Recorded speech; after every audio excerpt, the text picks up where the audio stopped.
Masat ki Secretary General Singaja Thoksom amasung Organization Secretary Kennedy Moirangthem ngasi court puthok-lagani.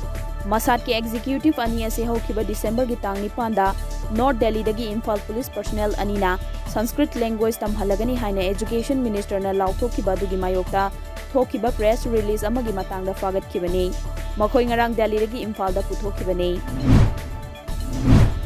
Wangoi Longzam Laikai dagi Thodam Amu Devi na masagi chahi nimpu surakpagi mapokumon pananga mari leina ngase Mongsangai da leiba Oles Home da leiba ahal oiraba singda ningtham thagi ayingba dagi ngakthoknaba firol sing amadi chana thangnaba polam sing khudol tamkhrai.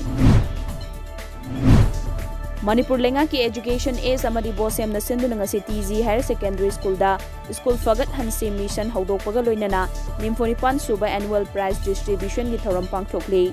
Thoram asida Manipur ki Chief Minister N Biren saruk yari.